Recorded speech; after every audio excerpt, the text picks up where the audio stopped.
இது வெள்ளிக்கிழமை காலை. இன்னைக்கு வந்து சிம்பிளான மெனு தான். ரசமும் முட்டைக்கோஸ் பொரியலும் தான் வந்து பண்ண போறேன். இந்த வாரம் ஃபுல்லாவே சிம்பிளான மெனுவா அதுவும் ஓடிக்கிட்டு இருக்கு. கண்டிப்பா இந்த சனிக்கிழமை போயிட்டு சந்தையில போய் காய்கறி எல்லாம் வாங்கிட்டு வந்துடணும். நான் எப்பவுமே வந்து மீல் பிளான் பண்ணிட்டு தான் போய் காய்கறி எல்லாம் வாங்க போவேன். இன்னைக்கு இன்ன குழம்பு வைக்கலாம், என்ன காய் வைக்கலாம் அப்படின்ற மாதிரி முதல்ல வந்து டைம் டேபிள் போட்டுட்டு தான் போய் காய்கறி வாங்க போவேன். ஸோ அந்த மாதிரி வாங்க போகும்போது அந்த குறிப்பிட்ட காய் மட்டும் தான் வாங்குற மாதிரி இருக்கும். கம்மியாகவும் வந்து செலவாகும். முன்னாடிலாம் வந்து என்ன பண்ணுவேன்னா இருக்கிற காயெல்லாம் வந்து வாங்கிட்டு வந்து அதுக்கேற்ற மாதிரி குழம்பு எல்லாம் வச்சுட்டு இருப்பேன். ஸோ அப்படி பண்ணும்போது எக்ஸ்ட்ரா காயெல்லாம் வந்து மீந்துரும். பட் இந்த மாதிரி மீல் பிளானிங்லாம் பண்ணிட்டு போகும்போது நிறைய வந்து அமௌண்ட்டும் சேவ் ஆகுது.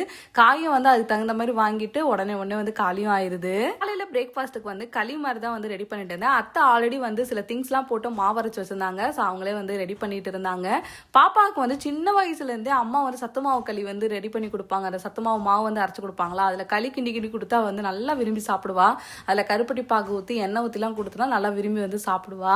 உங்களுக்கு என்னென்ன பொருள்லாம் போட்டு அந்த மாவு அரைச்சிருக்காங்க அப்படி தெரிஞ்சுக்கணும்னா நீங்கள் வந்து கேளுங்க. நான் மினி விலாகில் வந்து இன்க்ளூட் பண்ணிக்கிறேன். ஸோ இன்னைக்கு நீங்கள் என்ன உங்கள் குழந்தைங்களாம் வந்து பேக் பண்ணீங்க அப்படிங்கிறதே கமெண்ட் செக்ஷனில் வந்து ஷேர் பண்ணிக்கோங்க.